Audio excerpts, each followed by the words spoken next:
সকলে পড়ি আল্লাহুম্মা সাল্লি আলা মুহাম্মাদ ওয়া আলা আলি মুহাম্মাদ কামা সাল্লাইতা আলা ইব্রাহিম ওয়া আলা আলি ইব্রাহিম ইন্নাকা হামিদুম মাজিদ।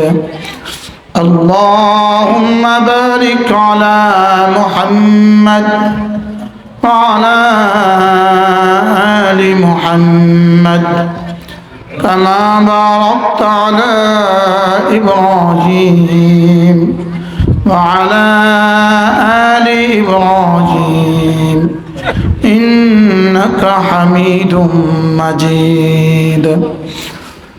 أما بعد فأعوذ بالله من الشيطان الرجيم.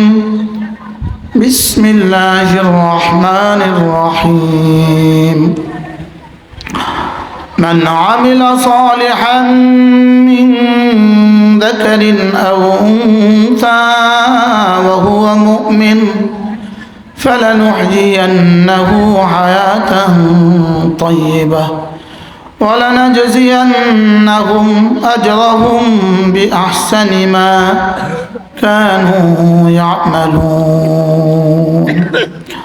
وقال تعالى: من جاء بالحسنة فله خير منها وهم من فزع يومئذ آمنون. ومن جاء بالسيئة فكبت وجوههم في النار هل تجزون إلا ما كنتم تعملون. صدق الله مولانا العظيم.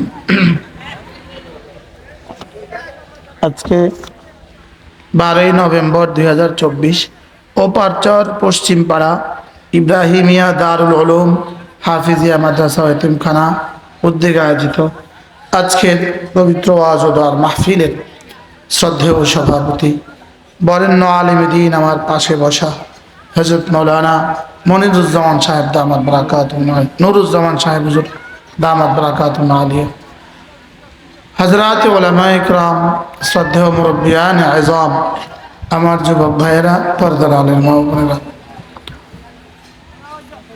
আল্লাহ তাআলা আমাদেরকে অল্প সময়ের জন্য দুনিয়াতে পাঠিয়েছেন। এখানের সময় আর আখিরাতের সময়ের মধ্যে ব্যবধান। রাসূল করিম সাল্লাল্লাহু তাআলা আলাইহি ওয়াসাল্লাম ইরশাদ করেন, কোন মানুষ যদি তার আঙ্গুলের মাথাটাকে সমুদ্রের পানিতে রেখে দেয়, আল্লাহর নবী বলেন ফালইয়ানজুর বিমা রাজা ফীহি, এবার সে দেখুক তার আঙ্গুলের মাথায় কি পরিমাণ পানি। তার আঙ্গুলের মাথার পানি হলো তার দুনিয়ার হায়াত, সমুদ্রের অবশিষ্ট পানি হলো তার আখিরাতের হায়াত। আঙ্গুলের মাথার পানির সাথে আখিরাতের হায়াতের কি তুলনা? আঙ্গুলের মাথার পানির সাথে সমুদ্রের অবশিষ্ট পানির কি তুলনা? লেকিন এতটা অসাধারণ, অসম্ভব তুলনার পরেও তো আমাদের কাছে বুঝে আসে না যে আখিরাত কত লম্বা হবে। অথচ 70 বছরের জিন্দেগি আর ওই পারে কোটি কোটি বছরের জিন্দেগি। এই জন্য আমাদের নোয়াখালীতে এক বুজুর্গ ছিলেন, হযরত মাওলানা চৌমুনির বড় হুজুর বলতেন, হুজুরের নাম তো ভুলে গেছি। হুজুর একটা উদাহরণ দিতেন সব সময়। হুজুর বলেন যে আমাদের দুনিয়ার জীবনের, শুধু দুনিয়ার জীবনের শুধু নিজের আমল দিয়ে কয় বছর চলবে? হুজুর বলতেন যে কোনো মানুষ যদি বিদেশে যায় তো সে দুটো কাজ করে। একটা হলো নিজে কিছু টাকা জমা করে, আরেকটা হলো ছেলেটার ভিসাতে, পাসপোর্টে ভিসা লাগাবার চেষ্টা করে। ঠিক না? তো মানুষ তাকে জিজ্ঞেস করে কবে যাবা দেশে, সে বলে নিজে কিছু টাকা জমা করে সেগুলো নিয়ে যাব, আর ছেলেটাকে বিদেশে রেখে যাব। নিজেরটা দিয়ে নেড়ে ছেড়ে দেশে গিয়ে খাবো, আর ছেলেটা কিছু পাঠাবে। কি বলে? এই দুটো দিয়ে বাকি জিন্দগি চলবে। নিজেরটা দিয়ে, ছেলের পাঠানো দিয়ে। হুজুর বলেন যে আপনি নিজের ঈমান আমল নিয়ে কবরে চলে যাবেন, এটা নিয়ে থাকবেন, নিজের ঈমান আমল। আর দুনিয়াতে কোনো মসজিদ মাদ্রাসা রেখে যাবেন, কোনো নেককার সন্তান রেখে যাবেন, কোনো মাদ্রাসা করে যাবেন, তো এখান থেকে কিছু যাবে। কি হয়? এখান থেকে প্রতিদিন কিছু না কিছু যাবে। অতএব এই দুটো একসাথে সমন্বয় করা, নিজেও কিছু নেওয়া আর পেছনে কিছু রেখে যাওয়া। পেছনে কিছু কি বলেন? আর এই মাদ্রাসা হলো পেছনে রেখে যাওয়া। এই মাদ্রাসা কি বলেন? নিজের পেছনে রেখে যাও। মাদ্রাসা করে কবরে চলে গেলেন, মাদ্রাসা কিছু দিয়ে কবরে চলে গেলেন, এর অর্থ হলো আমাদের দেশে দেখে থাকবেন আপনারা, হাসপাতালের ডাক্তাররা, শহরের হাসপাতালের ডাক্তাররা রুগী দেখে, কিন্তু এই ডাক্তারদের রুগীগুলো গ্রামের রুগী, লক্ষ্মীপুরের রুগী, নোয়াখালীর রুগী, কুমিল্লার রুগী। তো ডাক্তার এখানে হাসপাতালে ঢোকার সময় আগের প্রেসক্রিপশনটা দেখে, দেখি আগের প্রেসক্রিপশনটা, যিনি রেফার করছেন তার নাম দেখে, তো তার নাম জমা হয়, তার নাম কম্পিউটারে অ্যাড হয়। এই রুগীর একটা অ্যামাউন্ট ওই ডাক্তারের নামে মাস শেষে চলে যায়। যায় না বলে? এক হাসপাতালে এরকম কিছু গাড়ি থাকে, কিছু লোক আলাদা থাকে, এরা ওই গাড়ি ভর্তি টাকা নিয়ে পুরো মাস ঘুরে ঢাকার হাসপাতালের টাকা নিয়ে কুমিল্লা চলে আসে, বিভিন্ন হাসপাতালে গিয়ে গিয়ে তারটা তার অ্যাকাউন্টে দিয়ে দেয়। তো ঠিক তেমনি ভাবে মাদ্রাসা মানে হলো আপনার অ্যাকাউন্টে কিয়ামত পর্যন্ত পৌঁছতে থাকা। খুশি হয়ে যান মাস্টার সাহেব, আপনি খুশি হয়ে যান, কিয়ামত পর্যন্ত পৌঁছতে থাকা। আমিন আমিন আমিন সুম্মা আমিন। আল্লাহ কবুল করুন। মাদ্রাসা হইল সরাসরি, যেমন ধরেন দুই বন্ধু একসাথে বাজারে গিয়েছে, এক বন্ধু 100 টাকা দিয়ে 1 কিলো আম কিনে নিয়ে আসছে, আরেক বন্ধু 100 টাকা দিয়ে একটা আমের চারা নিয়ে আসছে। এক বন্ধু কি কিনছে, আরেক বন্ধু কি কিনছে? তো যে বন্ধু এক কিলো আম, 4টা আম আজকে এই ঘরে খেয়ে ফেললো, শেষ।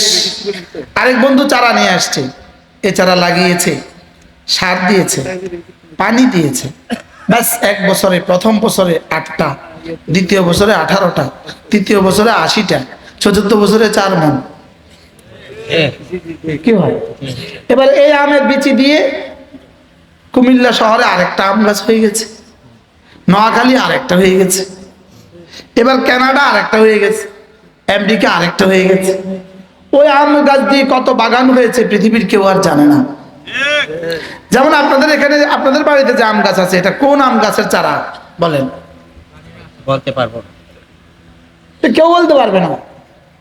যদি এটাও বলতে পারে তো এটা আগেরটা কোন আম গাছের চারা, এবং এটার গত 10 বছরের আমগুলো গেল কোথায় পৃথিবীর কেউ জানে না। ঠিক তেমনি ভাবে মাদ্রাসা করা মানে আমের বাগান লাগানো, কোরআনে কারীমের বাগান লাগানো। কোরআনে কারীমে কি লাগানো বলেন? বাগান লাগানো। এজন্য এর চেয়ে শ্রেষ্ঠ কোনো দান, এর চেয়ে শ্রেষ্ঠ কোনো অনুদান এবং এর চেয়ে শ্রেষ্ঠ কোনো ইবাদত আর হইতে পারে না। যেমন ধরেন একজন মানুষ দোয়া করলো আধা ঘন্টা, আল্লাহ আমাকে এটা দেন, এটা দেন, এটা দেন, তো আল্লাহ তাআলা তাকে দিতেও পারেন, নাও পারেন, লেকিন সে অনেক ভালো কাজ করছে। কি করছে বলেন? তার এই দোয়া বৃথা যাবে না, হয় দুনিয়াতে নয় আখিরাতে। 2 নম্বরে আরেকজন বলল আমি ইনার চেয়ে ভালোটা করব। ইনি বসে বসে জিকির করছেন, ইনি আধা ঘন্টা দোয়া করেছেন, ইনি আধা ঘন্টা জিকির করেছেন। তো জিকির করনেওয়ালার দাম দোয়া করনেওয়ালার চেয়ে অনেক বেশি। কত বেশি এটা বলার সময় আমার কাছে এখন নাই। 3 নাম্বার আরেকজন বললেন এই দুজনে যা করে আমি তার চেয়ে বেশি করব। ইনি বসে বসে তেলাওয়াত শুরু করলেন। কি শুরু করলেন? এবার এই দুজনের দাম ওই দুজনের চেয়ে বেশি। কত বেশি এটা আরেক সময় বলবো। 3 জন হয়ে গেল। চতুর্থ নম্বর, ইনি ভাবলেন এনারা তিনজন যা করছে আমি তার চেয়ে ভালোটা করব। ইনি দাঁড়িয়ে দাঁড়িয়ে নফল নামাজে দাঁড়িয়ে গেলেন। এই তিনজনের চেয়ে ইনার দাম কি হয়ে গেল বলেন? এখন মানুষ কয়জন পাইলাম? ইনি ভাবলেন যে এই চারজন যা করছে আমি তার চেয়ে ভালোটা করব। ইনি ফরজ নামাজের পরে, ওয়াজিব নামাজের পরে, সুন্নতের পরে ইনি রাস্তায় হেঁটে হেঁটে মানুষকে দাওয়াত দিচ্ছেন, ও ভাই আসো মসজিদে, আসো মসজিদে। ইনি তাবলীগ করছেন। তো আগের চারজনে মিলে যা করলেন ইনি তার চেয়ে কোটি কোটি গুণে বেশি পাবেন। কয়জন গেল বলেন? এবার ইনি ভাবলেন ইনারা পাঁচজন একসাথে যা করছে আমি তার চেয়ে বেশিটা করব, তার চেয়ে ভালোটা করব। তো ইনি কি করলেন? ইনি হামাসের সাথে যোগাযোগ করে জিহাদে যোগ দিলেন। সুবহানাল্লাহ বলেন। এবার আগের মানুষগুলো যদি সারা পৃথিবীর 800 কোটি মানুষ হয়, যেই পরিমাণ হবে ইনার আধা ঘন্টা তার চেয়ে বেশি দাম। লা গাদওয়াতুন ফি সাবিলিল্লাহ আও রাওহাতুন খায়রুম মিনাদ দুনিয়া ওয়া মা ফিহা। কয় নাম্বার পাইলাম? এবার ইনি ভাবলেন আমি ইনার চেয়ে দামিটা করব। এবার সকলে এক বাক্যে একটু প্রশ্ন করেন, হুজুর জিহাদের চেয়েও দামি কিছু আছে? বলেন বলেন, প্রশ্ন করেন, আবার বলেন, আপনারা বলেন। হুজুর জিহাদের চেয়েও বুঝি দামি কিছু আছে? নিজের জান, নিজের মাল আল্লাহর রাস্তায় লুটে দিলাম, সব দিয়ে দিলাম, নিজের রক্তের শেষ বিন্দু দিয়ে দিন জিন্দা করার চেষ্টা করলাম, এর চেয়েও দামি কিছু বুঝি দুনিয়াতে আছে? হ্যাঁ, এর চেয়েও দামিটা হলো ইলম চর্চা করা। সুবহানাল্লাহ বলেন। মান্নান স্যার বলেন এর চেয়ে দামিটা কি? যদি 800 কোটি মানুষ একসাথে জিহাদ করে যেই পরিমাণ নেকি হবে, শুধু একজন আলেমী দ্বীন এক মাদ্রাসায় 1 ঘন্টা পড়ায় তার চেয়ে বেশি জিহাদ সওয়াব হবে। এই কথাটা আপনাদেরকে বোঝানোর ভাষাও আমাদের কাছে নাই, নিজেও বুঝি নাই। আপনি বলবেন হুজুর আপনি নিজের থেকে বলছেন কথাগুলো নাকি এর পেছনে কোনো দলিল আছে? দলিল শুনেন। ফাদ্দালাল্লাহুল মুজাহিদিনা আলাল কাঈদিনা দারাজা। দোয়া করনে वाला চেয়ে জিকির করনে वाला বেশি দামি, জিকিরের চেয়ে নফল পড়নে वाला বেশি দামি, নফলের চেয়ে নামাজ পড়নে वाला বেশি দামি, নফল পড়নে वाला বেশি দামি, এর চেয়ে তাবলীগ করনে वाला বেশি দামি, এর চেয়ে জিহাদ করনে वाला বেশি দামি। রব্বুল আলামিন বলেন ফাদ্দালাল্লাহুল মুজাহিদিনা আলাল কাঈদিনা দারাজা। আমি না মুজাহিদের দামকে বৃদ্ধি করে দিয়েছি, এর আগে পৃথিবীর যত মানুষ হইতে পারে সকলের চেয়ে বেশি। কত দাম? আল্লাহর রাস্তায় জিহাদের কত দাম? মুসলমান ওই জিহাদ শব্দও ভুলে গেছে। ওটা শুনলেই ডর লাগে, ডর লাগে, ডর লাগে। এটা যে একটা ইবাদত এটা মুসলমান ভুলে গেছে। বাস্তব না বাস্তব? এবার মনে আজ থেকে এটা মনে রাখেন, এটা একটা ইবাদত। বলে না দামি ইবাদত না বেদামি ইবাদত? কি পরিমাণ দামি? হ্যাঁ, আচ্ছা। এবার রব বলেন ইয়ারফাইল্লাহুল্লাযীনা আমানু মিনকুম ওয়াল্লাযীনা উতুল ইলমা দারাজাত। এবার রব্বুল আলামিন বলেন আমি মুমিনদের দাম বাড়িয়ে দিয়েছি, মুজাহিদিনদের দাম এদের চেয়ে দারাজাতান বাড়িয়েছি। এবার যাকে আমি ইলম দিয়েছি তার দাম বাড়িয়েছি সমস্ত মুজাহিদিনদের মোকাবেলায়ও কোটি কোটি গুণে বেশি। এখানে কি বলেছে? দারাজাত। আগে বলেছে দারাজাতান, সিঙ্গুলার নাম্বার, এক বচন। এবার বলে দারাজাত, প্লুরাল নাম্বার, বহু বচন। সুবহানাল্লাহ বলে। এক বচন আর বহু বচনের মধ্যে একটা কলম আর অনেকগুলো কলমের মধ্যে পার্থক্য কতদূর? কি? 1 টাকা আর অনেক টাকার মধ্যে পার্থক্য কতদূর? 1 টাকা, অনেক টাকা। এই অনেক টাকার শেষ সীমা কতদূর? আর 1 টাকার শেষ সীমা কতদূর? একটা। ফাদ্দালাল্লাহুল মুজাহিদিনা আলাল কাঈদিনা দারাজা। সমস্ত মুজাহিদিনদের মর্তবা আমি বাড়িয়ে দিয়েছি সমস্ত কাঈদিনের উপরে দারাজাতান। সুবহানাল্লাহ। কোটি কোটি তাহাজ্জুদের চেয়েও আল্লাহর রাস্তায় এক সকালবেলার দাম বেশি। কোটি কোটি তেলাওয়াতের চেয়ে আল্লাহর রাস্তায় সকালবেলা এক সকালবেলার দাম বেশি। এবার আরেকজনে শুধুই এলেম চর্চা করছে, আরেকজনে শুধুই এলেম চর্চা করছে। ইনি মিজান পড়াচ্ছেন, ইনি মিজান পড়ছেন, সুবহানাল্লাহ। ইনি নাওমীর পড়াচ্ছেন, ইনি নাওমীর পড়ছেন। এবার রব বলেন ওয়াল্লাযীনা উতুল ইলমা দারাজাত, সুবহানাল্লাহ। যাদের সিনায় ইলম দিয়েছি এদের দাম বাড়িয়ে দিয়েছি কোটি কোটি গুণে বেশি। যদি সেদিন দারুল উলুম দেওবন্দ শামিলির ময়দান থেকে পরাজিত হয়ে যদি জিহাদের ময়দানকে সেদিন দারুল উলুম দেওবন্দের প্রাতিষ্ঠানিক রূপায়ণ না দিতেন, রূপ না দিতেন, বুঝেন না স্যার কি বলছি, মাস্টার সাহেব কি বলছি, যদি জেহাদের সশস্ত্র জেহাদের ময়দানকে যদি সেদিন দারুল উলুম দেওবন্দের নামে একটা প্রতিষ্ঠানের রূপ না দিতেন, নামে একটা প্রাতিষ্ঠানিক রূপ না দিতেন, না হইতো, যদি না হইতো, বুঝেন নাই? যদি শামিলির যুদ্ধের ময়দান, সশস্ত্র যুদ্ধের ময়দান যদি দারুল উলুম দেওবন্দের নামে প্রাতিষ্ঠানিক রূপ না হইতো, আজকে আমি আপনি কেউই কালিমাওয়ালা হইতাম না। কি বলছি বলেন? কেউ কি হইতো না? আপনি কিন্তু টুপিওয়ালা হইতেন না, আপনি কিন্তু দাড়িওয়ালা হইতেন না, বান্দারিও দাড়িওয়ালা হইতো না। এখন তো আমাদেরকে কাফের কাফের বলে, লেকিন যদি দারুল উলুম দেওবন্দ না হইতো তো পুরো উপমহাদেশ স্পেন আজকের যেমন উপমহাদেশ থাকতো তেমন।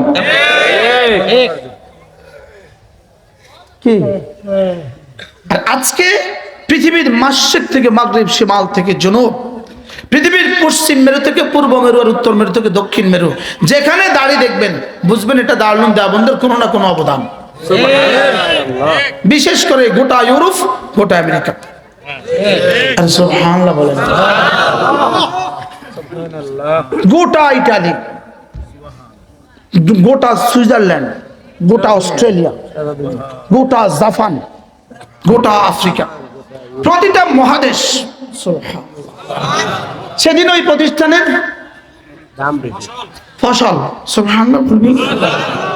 আর যদি সেদিন যদি শামিলির ময়দানে সব শহীদ হয়ে যেত, সকলেই মর্তবা তো লাভ করতেন, লেকিন আমরা ইসলাম পাইতাম না। কি বলছি বলেন, বুঝে কোন?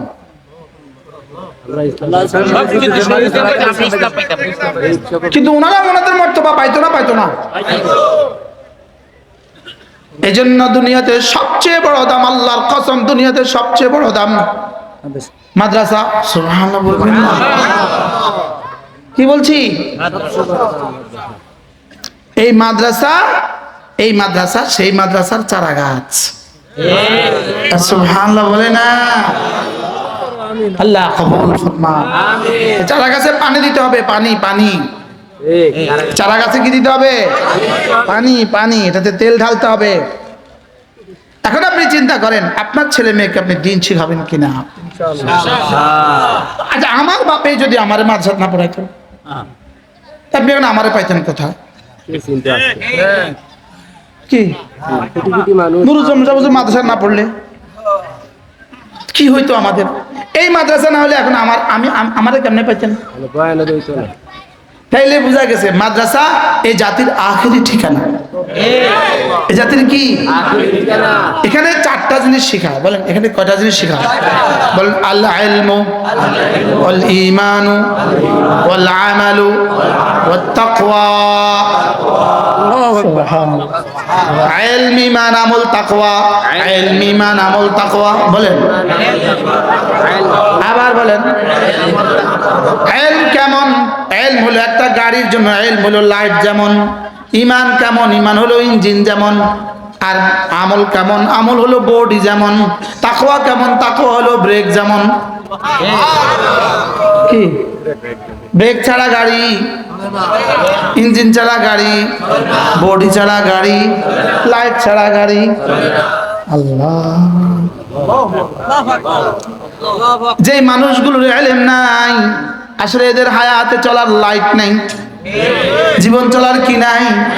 আর যাদের জীবনে ঈমান নাই তাদের তো ইঞ্জিনে নাই। আর যাদের আমল নাই তাদের বডি নাই, যাদের তাকওয়া নাই তাদের ব্রেক নাই। আমাদের যে কয় না তার ব্রেক বেল নাই, কয় না বলেন কি কয়? তার ব্রেক ছাড়া, তাচ্ছিরা ব্রেক ছাড়া বলে কি বলে না বলেন? তাহলে এখানে কি শিখায় বলেন? ইলম, ঈমান, আমল, তাকওয়া। ইলম, ঈমান, আমল, তাকওয়া। আজি এখন বলবেন হুজুর এই চারটার মধ্যে ব্যবধান কতদূর? এই চারটার মধ্যে ব্যবধান হলো আঙ্গুলের মতো। এগুলো চারটা আলাদা আলাদা, ওয়াহিদ, ইসনান, সালাত, আরবা, 1 2 3 4 আলাদা আলাদা, লেকিন এদিকে তাকাইলে এক। সুবহানাল্লাহ। এই চারটা যদিও বলতে বলেছে আলাদা আলাদা, ইলম, ঈমান, আমল, তাকওয়া, লেকিন কোরআনের দিকে তাকাইলে এক। সবটা হলো এখানে। সুবহানাল্লাহ বলে না? লা ইলাহা ইল্লাল্লাহ, লা ইলাহা ইল্লাল্লাহ, লা ইলাহা ইল্লাল্লাহ। পুরো কোরআন শুধু আমাকে শিখায়, আমাকে 1 নাম্বার তাওহীদ শিখায়। 1 নাম্বার কি শিখায়? তাওহীদ শিখায়। 2 নাম্বার রিসালাত শিখায়। 3 নাম্বার আখিরাত শিখায়। সুবহানাল্লাহ বলেন। তাওহীদ, রিসালাত, আখিরাত। তাওহীদ, রিসালাত, আখিরাত। লা ইলাহা ইল্লাল্লাহ, লা ইলাহা ইল্লাল্লাহ মুহাম্মাদুর রাসূলুল্লাহ। عن أبي الدرداء رضي الله تعالى عنه أنه قال قال رسول الله صلى الله عليه وسلم من قال لا إله إلا الله 100 مرة لم يبعثه الله يوم القيامة إلا ووجهه كالقمر في ليلة البدر أو كما قال عليه الصلاة والسلام। আল্লাহ নবী ইরশাদ করেন, ও আমার উম্মতরা শুনো, তোমাদের মধ্যে কেউ যদি প্রতিদিন 100 বার কালিমায়ে তয়্যিবা পড়ো, আমি নবী কথা দিলাম আল্লাহ তাআলা হাশরের ময়দানে তাকে তুলবেন না, অবশ্যই তুলবেন, তার চেহারা হবে পূর্ণিমার চাঁদের মতো। পড়বো তো ইনশাআল্লাহ? 100 বার নিয়ত পাক্কা।